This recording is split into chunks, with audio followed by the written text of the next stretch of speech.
চারিদিকে অন্ধকার হয়ে গেল কালো। বিয়ে বাড়িতে বর কেন কেঁদে গেল? ও বাবা, বাবা গো, ওরা কি আমায় মার্ডার করতে চেয়েছিল? তো চলো প্রথমে আমার সঙ্গে পরিচয় করিয়ে দিই। আমি কিন্তু কানে শুনে ডিজে মুখকে গায় বাউল। আমাকে তোমরা চেনো না, আমি সেই রাহুল। এদিকে সব বরের বন্ধুরা বসে আছে, কারণ তারা যাবে দীর্ঘনগর হোটেলে, যেখানেই হবে বিয়েটা। তো চলো যাওয়া যাক নাকি? রেডি হয়ে বেরিয়ে গেলাম বরকে নিয়ে। আর খাওয়া দাওয়া কেমন হয় দেখি খুশি হোটেলে গিয়ে। এখন কিন্তু তোমরা দেখতে পাচ্ছ বর কিন্তু গুটি গুটি পায়ে একদম এগিয়ে যেতে চলেছে গাড়ির দিকে। বরকে তাড়াতাড়ি গাড়িতে পাঠিয়ে দিয়ে আমরাও চেপে পড়লাম গাড়িতে। এবার আমরা রওনা দিতে চলেছি দীর্ঘনগরের দিকে। দীর্ঘনগর যাওয়ার আগে কুলুর থেকে বেরিয়ে বড় ক্যানেলের কাছে এই বাসটি কিন্তু আমাদেরকে একদম যেতে দিচ্ছিল না, কারণ এই বাসটি যাবে বর্ধমান। সমসপুর থেকে এসেছে। এখন আমরা চলে এলাম দীর্ঘনগরের তিনমাথাতে এসে বর্ধমানের গাড়িটা কিন্তু বর্ধমান দিকে চলে গেল। আমরা যাব নবদ্বীপ রোডে, কারণ খুশি হোটেলটা রয়েছে নবদ্বীপ রোডে। এখন কিন্তু আমি তোমাদেরকে দেখাচ্ছি বাঁ দিকে রয়েছে দীর্ঘনগরের সাইনবোর্ড। এবার সোজা চলে যাব খুশি হোটেলে। বলতে না বলতে চলে এলাম খুশি হোটেল। বলছি এই হোটেলে কারা কারা এসেছে অবশ্যই কিন্তু আমাকে কমেন্ট করে জানাবে। তোমাদেরকে বলে রাখি এই খুশি হোটেলটা কিন্তু আসতে হলে দীর্ঘনগর আসতে হবে এবং কুসুমগ্রাম থেকে নবদ্বীপ রোডে আসতেই ডান হাতে পড়বে। এদিকে আমার এত ভোগ লেগেছে, তাই আমি একবার খাবার এন্ট্রি মেরে দিলাম। তোমরা কিন্তু দেখলে বাড়ি থেকে বর হেঁটে এলো, আর এখানে এসে বরকে কে যেন কোলে নিল। তারপরই বরকে কোল থেকে লাফাতেই এদিকে শুরু হয়ে গেল বরের উপর হামলা। ও বাবা, বাবা গো, ওরা কি আমায় মার্ডার করতে চেয়েছিল?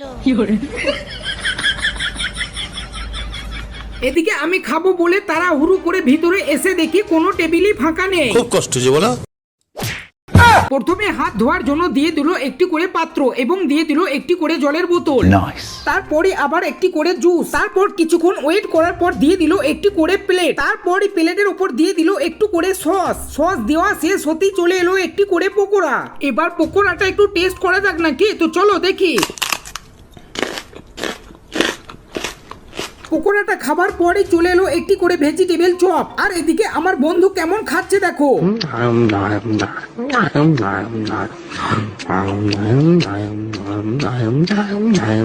তারপরে লুচির মতো কি একটা দিয়ে গেল। আমি তো লুচি বলেই চালিয়ে দিলাম। এটাকে তোমরা কি বলো কমেন্ট করে জানাবে। তারপর চলে এলো ছোলার তরকারি দেওয়ার পরই আর একজন এসে দিয়ে গেল একটু করে সীতাভোগ। তারপর আমি ভাবলাম বর কিভাবে খাচ্ছে একটু তোমাদেরকে দেখায়। তারপরে আবার দিয়ে গেল একটি করে লাল রসগোল্লা। তারপর এই যে জিনিসটা দিল, এটা কি দিল তোমরা অবশ্যই কমেন্ট করে জানাবে। সব কিছু খাবার কমপ্লিট করার পর এবার একটু জল খেয়ে নি। খাবার শেষ করে আসার পর বাইরে এসে দেখছি আবার বৃষ্টি শুরু হয়ে গেছে। এখন আমি যেদিকে দেখাচ্ছি এদিকে কিন্তু কুসুমগ্রাম যাবার রাস্তা। এখন আমি যেদিকে দেখাচ্ছি এদিকে কিন্তু নবদ্বীপ যাওয়ার রাস্তা। আর ওখানে দেখো সাইনবোর্ডে লেখা রয়েছে খুশি মুসলিম হোটেল। বাইরে থেকে ভিতরে আসতে দেখি আবার খাবার খাওয়া শুরু হয়ে গেছে, কিন্তু আমার জন্য একটা টেবিলও ফাঁকা নেই। ये क्या हो गया? ये दुख का खत्म नहीं होता बे। তো চলো ভালো থেকো, সুখে থেকো সবে। বেঁচে থাকলে পরের ভিডিওতে আবার দেখা হবে। তো চলো ভিডিওটা একটু শেয়ার করে দাও। এবার বলে দিই নাকি, কানে শুনে ডিজে মুখকে গায় বাউল। আমাকে তোমরা চেনো না, আমি সে রাহুল।